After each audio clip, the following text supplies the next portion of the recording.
Assalamualaikum warahmatullahi wabarakatuh. Halo. Waalaikumsalam warahmatullahi wabarakatuh.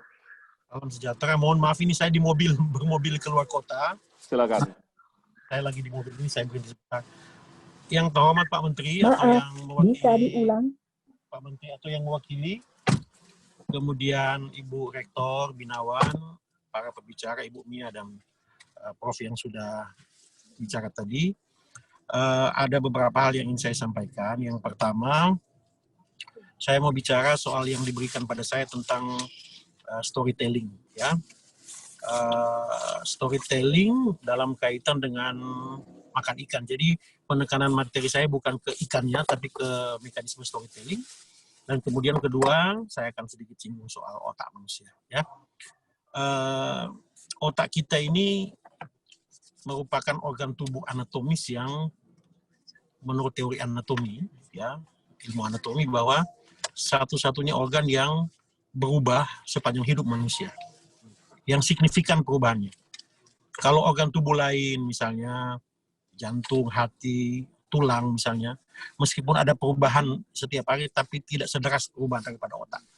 Sehingga orang mempelajari otak itu secara luar biasa sejak zaman berapa juta tahun lalu sampai hari ini. Otak itu dipelajari dengan secara mendalam karena perubahan daripada otak yang terjadi sepanjang waktu. Ini yang kedua, otak itu adalah organ tubuh yang mendapat asupan energi yang sangat luar biasa. Triple 20, 20% gula, 20% darah, 20% oksigen itu masuk otak. Sehingga 5 detik saja kita pingsan, kita kehilangan gula, kita akan jatuh kepada keadaan pingsan, subkoma, bahkan hingga koma. Tidak terjadi pada organ yang lain. Kemudian yang ketiga, otak itu adalah organ yang membentuk peradaban.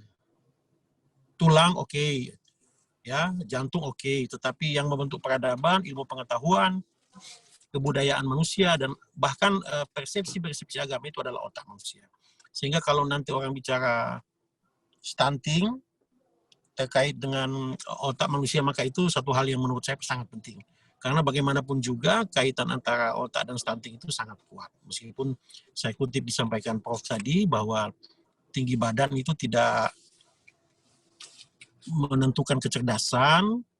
Kalau Ibu Mia katakan tadi bahwa di masa-masa awal yang grafik yang Windows period itu golden age, golden period, masa-masa emas perkembangan anak. Ini slide saya perlihatkan secara ringkas, saya mau jelaskan lebih dulu adalah soal otak. Otak kita itu, kalau saya sederhanakan, fungsinya itu dua. Dia menghindari nyeri, pain, kemudian kedua dia memburu pleasure, kesenangan. Pain ini sesuatu yang tidak menyenangkan, yang menyakitkan, yang membelenggu, yang menimbulkan penderitaan. Sementara pleasure itu sesuatu yang menyenangkan, dan puncak dari pleasure itu adalah happiness.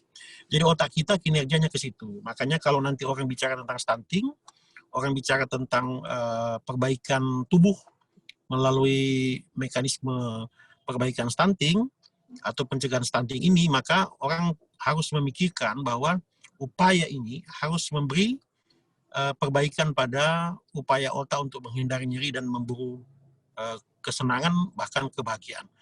Buat saya, dalam bidang ilmu saya, otak ini, kita berbicara tentang pengembangan tubuh, ya, yang populer itu kita kenal dengan stunting atau macam-macam istilah untuk menyebutnya, tidak bisa dipisahkan daripada pembicaraan mengenai otak.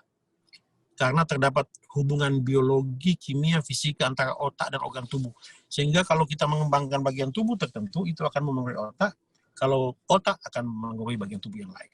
Misalnya usus. Usus itu dalam ilmu kami, ilmu anatomi, disebut dengan the second brain, otak kedua. Kenapa disebut otak kedua? Ada dua alasan. Pertama, secara evolutif, sekitar 10 juta tahun lalu, perkembangan otak di kepala ini, the first brain ini, itu sama waktunya dengan perkembangan the second brain, saluran pencernaan. Kenapa? Karena ketika manusia mulai mengenal api, memasak, maka energi untuk otak yang biasanya habis oleh karena mencerna daging yang tidak dimasak, yang begitu keras, begitu dimasak daging jadi lembut, sehingga energi untuk menghancurkan daging ini dipakai untuk pengembangan otak. Jadi otak kedua saluran cerna dan otak pertama berkembang ketika manusia mulai mengenal memasak dan api. Makanya memasak itu saya menulis buku terbaru saya, insya Allah nanti minggu depan mungkin akan saya rilis, judulnya tentang memasak dan makan bersama sebagai terapi otak. Karena sejarah manusia itu sejarah memasak, sejarah api. Dan perkembangan kebudayaan-kebudayaan besar manusia itu adalah dengan penemuan api. Dilakukan untuk apa? Untuk memasak. Memasak dan makan bersama, ya. Tapi tidak akan saya jelaskan karena bukan topik kita pada hari ini. Jadi pain and pleasure.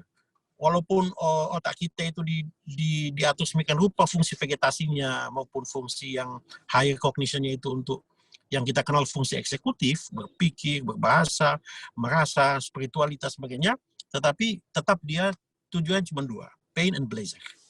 Slide. Tolong slide-nya. Nah ini salah satu temuan terbaru dalam bidang neuroscience dalam rentang 30 tahun terakhir, itu neuroplastisitas. Kemampuan otak untuk berubah oleh karena stimulus dari luar. Jadi pengaruh lingkungan untuk bisa mengubah otak itu ditemukan. Selama ini kita memahami bahwa otak itu kan statis. Ya, struktur neuronnya itu statis. Tapi ternyata penemuan menemukan bahwa faktor-faktor dari luar itu bisa mengubah otak. Misalnya Anda berdoa, Anda meditasi, Anda berpikir, Anda berimajinasi, termasuk storytelling nanti akan saya sampaikan, itu bisa mengubah otak. Karena apa? Ada yang namanya self-directed neuroplasticity. Perubahan otak, neuroplastisitas yang diarahkan oleh diri sendiri. Itu salah satu cara ya, di luar makanan yang bisa mengubah otak. Nah, salah satu titik atau timeline lini masa perkembangan ilmu tentang otak ini, penemuan neuroplastisitas ini penemuan yang luar biasa, sehingga ada istilah train your mind, change your brain. Latihlah pikiran Anda, maka Anda akan mengubah otak Anda. Nah ini ada saya tulis dalam buku saya yang terbaru, Kecerdasan Biofilia, membahas tentang latihan-latihan mental yang bisa mengubah otak. Meskipun di situ saya bahas di salah satu bab tentang memasak dan makanan. Slide. Ya, ini buku saya yang saya tulis tahun 2005, ya, membangun karena raksasa tidur menggunakan metode ALISA untuk optimalisasi otak. Ini 2005, 15 tahun lalu saya tulis, ada 6 cara untuk kita mengembangkan otak, ya. Sebagai pengetahuan pada kita, supaya nanti ketika kita mengaitkan dengan pencegahan stunting itu kita bisa bicara ini, kita kan sudah mengenal timeline pengembangan kecerdasan manusia. Ada yang disebut IQ, EQ, SQ. Nah, saya mengembangkan yang terbaru yang namanya biophilic intelligence. Karena IQ, EQ, dan SQ yang saya pelajari selama ini, itu menekankan bobotnya paling besar pada urusan hubungan dengan manusia. Orang tidak pernah membicarakan secara mendalam hubungan manusia dengan alam semesta. Pohon-pohon, ya, hutan, sungai, termasuk hubungan dengan dirinya sendiri, maupun hubungan dengan apa yang dia percaya, yang kita sebut sebagai iman. Itu saya membahas secara mendalam dalam buku saya yang berjudul Kecerdasan Biofilia. Nah, pencegahan stunting itu harus masuk ke wilayah ini, termasuk menggunakan nutrisi atau gizi dari ikan itu untuk pengembangan otak, sehingga nanti orang berpikir ketika dia makan ikan itu tidak hanya mengembangkan fisik daripada yang bersangkutan, tapi makan ikan itu berdimensi memperbaiki otak, dan kemudian otak itu mengembangkan IQ, EQ, SQ, dan kemudian kecerdasan biofilia. Slide.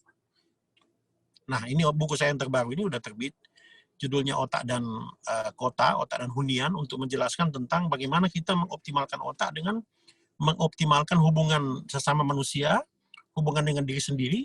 Salah satu bentuk hubungan dengan diri sendiri itu adalah optimalisasi second brain, saluran pencernaan kita, karena ilmu pengetahuan modern menemukan bahwa banyak penyakit itu berbasis salah makan, baik waktu makan, komposisi makanan, jenis makanan. Makanya kalau saya boleh kutip salah satu hadis Nabi Muhammad SAW, Al-Ma'idatud da' wa himyatu ra'sud dawa. Perut ini gudang penyakit, dan orang yang berpuasa mencegah tidak terlampau banyak makan itu, dia sudah dapat raksu, kepala daripada obat. Jadi sudah betul kita bicara tentang ikan, karena ikan itu salah satu bentuk sumber protein hewani yang luar biasa dalam membangun tidak hanya komponen atau konten dari makanan, tapi juga berimplikasi dalam otak kedua atau saluran pencernaan. Nah ini otak kedua ini Bapak Ibu sekalian, itu zat yang namanya serotonin, yang kita anggap sebagai zat kebahagiaan, itu lebih banyak diproduksi di usus otak kedua ketimbang di otak pertama. Selama ini kita salah paham kan, seolah-olah kalau mau cari bahagia orang fokus pada otaknya yang di kepala ini. Riset modern menemukan serotonin, salah satu zat yang menjadi fondamen daripada pencapaian kebahagiaan, itu justru diproduksi di saluran pencernaan. Makanya seorang filsuf pernah menyatakan bahwa nutrition is a foundation of happiness. Ini suatu pernyataan berapa ribu tahun lalu, dibuktikan hari ini bahwa nutrisi, makanan itu adalah fondasi daripada bukan hanya pleasure, tapi kebahagiaan. Apa hubungannya? Karena tadi kaitan dengan produksi serotonin, pengelolaan makanan, dan otak kedua, saluran cerna kita, kemudian memengaruhi otak yang pertama. Begitu sebaliknya. Nah, saya menyampaikan ini dengan satu upaya untuk memberi masukan pada kita semua yang mengkampanyekan stunting dan makan ikan, untuk jangan lupa ini. Bahwa kalau kita kampanye tentang stunting, pencegahan stunting, dan kampanye makan ikan, orang tidak boleh hanya cukup berbicara soal kesehatan fisik, kebaikan-kebaikan yang ada kaitan dengan fisik. Dia harus bicara tentang apa yang menjadi tujuan daripada otak diadakan oleh manusia, itu pleasure dan happiness. Makanya di mana-mana saya sampaikan, kalau Anda makan ikan, Anda merasa seolah-olah tidak ada hubungan dengan kebahagiaan Anda. Tapi ilmu pengetahuan kuno dan modern membuktikan bahwa nutrition, the foundation of happiness. Nutrisi itu, ya, katakanlah ikan itu bisa jadi fondasi untuk kebahagiaan. Kenapa? Masuknya ke otak kedua, saluran pencernaan, saluran gastrointestinal, dan di situ dia bekerja sama dengan berbagai macam zat yang nanti memproduksi, salah satunya adalah serotonin. Nah, ini saya bahas di buku ini. Slide. Nah, ini buku ini saya terbit tahun 2007, ya, Unlimited Potential of the Brain. Saya membahas tentang pengembangan dari metode ALISA yang saya sampaikan tadi ini. Saya taruh di slide 6 cara untuk optimalisasi otak, ya. Yang pertama saya singkatkan itu namanya ALISA, ya. Amankan, protect your brain, lindungi otak Anda secara sederhana begini. Kalau naik motor pakai helm yang betul. Jangan konsumsi obat terlarang, alkohol, ya. Makanan-makanan yang merusak otak sehingga otak Anda terlindungi. Kalau sakit, kalau ada gangguan di kepala, cepat berobat. Itu bagian dari protect your brain. Yang kedua, latihan fisik. Nah, Bapak Ibu sekalian, ini saya beri penekanan pada latihan fisik, ya. Ada yang namanya exercise, ada yang non-exercise.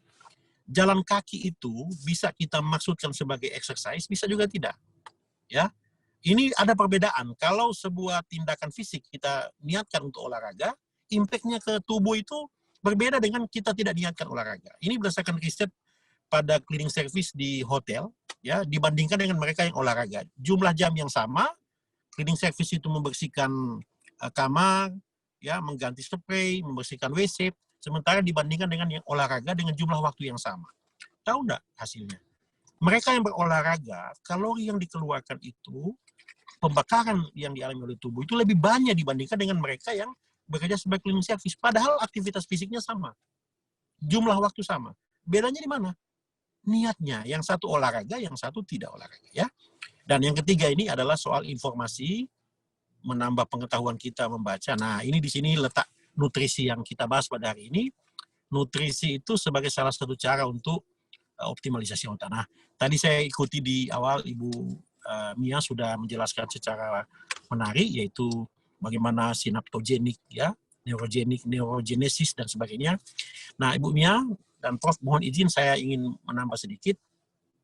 Otak kita ketika lahir, bagian otak yang namanya amigdala, pusat emosi itu sudah selesai dibentuk. Telinga juga sudah selesai. Yang belum selesai itu fungsi kognisi di otak depan, ya, yang membuat orang berpikir. Itu harus dikembangkan sampai umur 10 tahun, yang namanya korteks prefrontal. Jadi begitu kita lahir, telinga kita itu sudah berfungsi dari dalam kandungan. Makanya bayi bisa mendengar, ya, dari dalam kandungan. Sedangkan mata hanya berfungsi begitu ada cahaya. Tetapi emosi kita, emosi yang diatur oleh sistem limbik sudah terbentuk sejak masih dalam kandungan. Jadi begitu bayi lahir, bagian otak yang namanya amigdala itu sudah berfungsi, sementara cognition belum berfungsi. Makanya pengembangan anak-anak pada masa-masa awal, ya misalnya katakanlah di PAUD atau di sekolah-sekolah sekolah playgroup misalnya, penekanan itu pada emosi. Emosi kalau toh kita mengembangkan bersama dengan nutrisi itu harus dipadukan.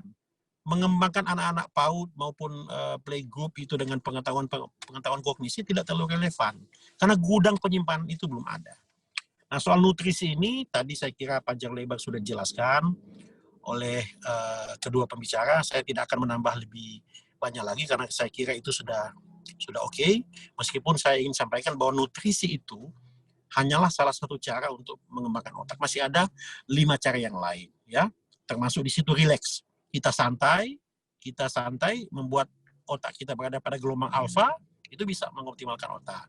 Yang kelima, spiritualitas. Spiritualitas itu adalah keyakinan kita kepada adanya kehidupan masa depan, ada harapan, ya, dan sesuatu yang beyond, lebih besar dari kita. Dan yang keenam adalah aktivitas sosial. Silaturahmi, bermain, itu adalah bagian-bagian daripada pengembangan otak. Nah, ini saya jelaskan panjang lebar di buku saya. Slide. Oke, nah ini saya mau bicara materi yang diberikan pada saya, storytelling. Jadi kalau storytelling ini salah satu bagian daripada 3 cara mengembangkan anak dari sisi pendidikan. Yang pertama itu imajinasi. Jadi untuk mengembangkan otak pada anak, itu kita melatih anak untuk berimajinasi. Imajinasi itu berbeda dengan menghayal. Karena kalau imajinasi itu yang dia bayangkan itu sesuatu yang mungkin terjadi. Misalnya, saya mau pergi ke bulan, itu mungkin terjadi. Tapi kalau menghayal, saya mau jadi anjing, itu tidak masuk. Tidak mungkin jadi anjing. Ya, tapi kalau ke bulan, jadi presiden, jadi duta besar, jadi ilmuwan, itu mungkin. Itu kita sebut dengan imajinasi. Nah, sekolah kita itu menghalangi imajinasi anak. Jadi saya juga mungkin satu waktu ingin bicara soal ini, saya melihat bahwa sekolah kita itu mematikan imajinasi anak. Ya. Yang kedua adalah simulasi. Simulasi itu merekonstruksi kembali sesuatu yang terjadi secara fisik, tetapi di dalam pikiran atau dalam suatu ruangan yang relatif lebih kecil. Nah, simulasi ini di sini storytelling masuk. Ya, storytelling itu merupakan salah satu bentuk simulasi otak yang bisa mengoptimalkan otak. Karena kita seolah-olah menghidupkan kembali, mereproduksi kembali suatu kejadian pada alam nyata kepada kejadian yang imajinatif atau yang kita simulasi. Nah, ini storytelling, termasuk kita storytelling dengan tema makan ikan itu bekerja karena mengaktifkan semua bagian otak. Dan yang ketiga adalah harapan. Cita-cita. Jadi kalau harapan itu kita bicara masa depan. Otak manusia ketika dia memprediksi masa depan, dia jauh dari ketidakpastian. Kalau dia jauh dari ketidakpastian, dia tidak cemas, tidak depresi. Makanya membayangkan masa depan, menarik masa depan ke masa kini, itu adalah cara bagi otak untuk dikembangkan. Nah, 3 cara ini. 3 cara ini, Bapak Ibu sekalian, itu betul-betul luar biasa. Karena tiga yang aktif di otak. Pusat emosi, pusat kognisi, pusat motorik. Ya, termasuk vegetasi misalnya, denyut jantung, tekanan darah, temperatur. Tetapi dengan melakukan 3 cara ini, maka otak itu akan berkembang luar biasa kalau kita lakukan dengan. Nah, saya dalam beberapa tahun terakhir ini mencoba mengembangkan ini sebagai cara untuk membantu nutrisi, selain nutrisi untuk bagaimana mengoptimalkan otak. Ya, jadi storytelling sini Bapak Ibu sekalian, salah satu cara di mana otak kita itu melakukan simulasi. Sehingga nanti ketika kita melakukan simulasi, dunia ikan yang ada di dasar laut, kemudian laut yang luar biasa, pepohonan yang luar biasa, bisa kita tarik ke dalam alam pikiran kita meskipun itu tidak kita alami. Dengan simulasi seperti itu, maka otak seolah-olah berada pada suatu kondisi yang virtual. Jadi kan teknologi hari ini membuktikan yang namanya virtual reality. Ya, itu kan satu bentuk simulasi. Itu optimal sekali otak akan berkembang kalau ada virtual reality. Nah, kita coba kembangkan ini. Virtual reality yang saya kembangkan salah satu bentuk sederhananya adalah storytelling. Slide. Nah, ini storytelling itu, coba lihat fungsinya itu banyak ya, 5 saya catat. Pertama, fungsi eksekutif. Kalau Anda bercerita, ya, memori akan dibangkitkan.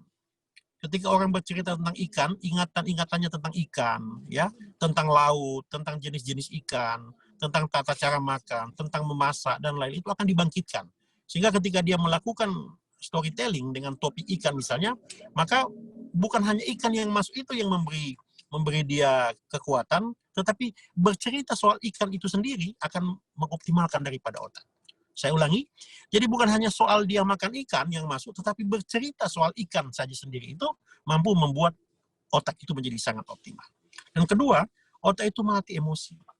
Ketika kita storytelling, bayangkan kalau kita menggunakan suara harimau, kita seperti harimau bercerita, verbal kita seperti harimau. Kalau kita menyatakan sesuatu yang gembira, wajah kita nampak ceria, sehingga mata kita berbinar, kita senyum, maka emosi itu nampak dari ekspresi wajah, bahasa tubuh, gerakan, dan sebagainya. Dan yang ketiga itu verbal.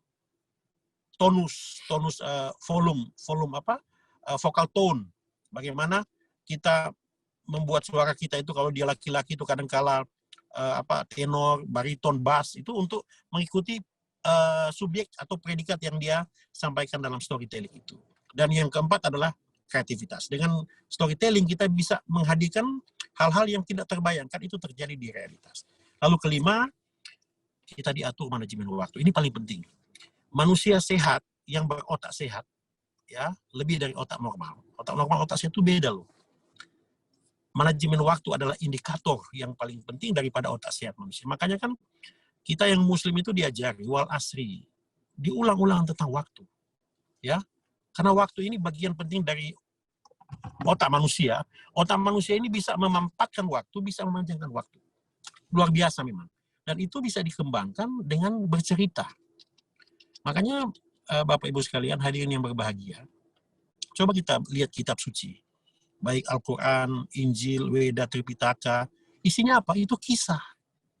Kitab suci ingin berkisah pada kita, karena dengan kisah mengaktifkan kognisi, emosi, dan motorik kita. Kisah itu luar biasa. Makanya coba lihat, kita waktu kecil dulu ada yang namanya dongeng pengantar tidur. Itu luar biasa efeknya bagi otak manusia. Nah, kan hilang hari ini dongeng-dongeng itu. Nah, storytelling adalah salah satu bagian daripada, atau salah satu varian daripada bercerita, di mana dongeng juga adalah bagian dari varian itu. Jadi memang Pak Menteri atau Ibu yang wakil Menteri, Bapak-Bapak Ibu sekalian, Ibu Mia, Pak Prof, dan hadirin yang berbahagia, kita membangun tradisi makan ikan pada masyarakat. Selama ini kan kita kampanyekan makan ikan, ya, kita kampanye manfaat ikan, kita nulis, ya, kita bikin gambar. Tetapi memang saya melihat storytelling ini masih kurang. Kenapa storytelling? Karena storytelling itu membuat kita makin dekat. Kalau peristiwa itu dekat dengan kita, maka memorizingnya lebih mudah, lebih masuk di kepala kita. Kalau peristiwa itu kita alami, dan itu hanya bisa dicapai dengan storytelling. Makanya saya berterima kasih bahwa teman saya mungkin atau siapa, Kang Baban itu menghubungi saya untuk bicara storytelling. Ya, saya ingin menekankan bahwa saya ingin menyodorkan bahwa salah satu cara untuk mengkampanyekan makan ikan di bangsa ini adalah terutama anak-anak, ya, dengan storytelling. Karena anak-anak itu lebih merasa menikmati, mereka akan betul-betul fokus kalau itu disampaikan bercerita dengan kisah, dengan dongeng, dengan simulasi dan sebagainya. Slide.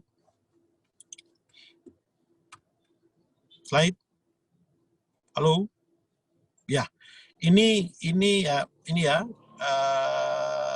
storytelling makan ikan seperti saya sampaikan tadi, kita harus kemas dengan serius ini. Makanya menyertai kampanye makan ikan harus disertai dengan modul-modul yang bisa mengajak guru atau siapapun untuk bercerita pada anak tentang manfaat makan ikan. Jadi tidak seperti cerita biasa, oh makan ikan itu manfaatnya satu, Anda pintar, kedua, tidak. Tapi storytelling, kita bisa menyampaikan dalam bentuk kisah, dalam bentuk cerita, dan nanti kisah-kisah itu kemudian akan diresepsi dengan baik. Nah, selama ini kan kita banyak kita melakukan kampanye, komunikasi, edukasi, tetapi memang menggunakan cerita itu masih kurang. Saya sendiri yakin betul bahwa kisah ini luar biasa. Itu sebabnya Al-Quran itu punya surat Al-Qisas namanya. Ya, Al-Qisah, bercerita tentang kisah dengan sangat luar biasa, yang kisah-kisah itu membuat kita memahami suatu jalan cerita, pesan moral yang ada di dalam situ. Kekuatan cerita itu luar biasa, sama kuatnya dengan nutrisi yang sesungguhnya. Apalagi kalau storytelling tentang ikan, lalu ada makan ikannya. Gitu ya. Slide.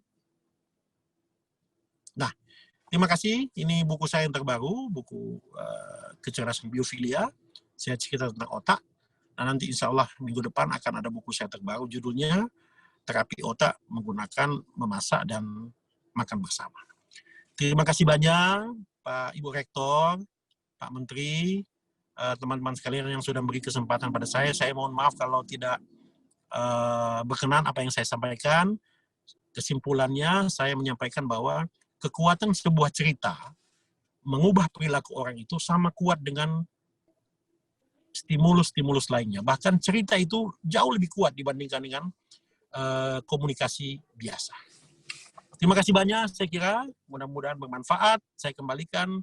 Assalamualaikum warahmatullahi wabarakatuh.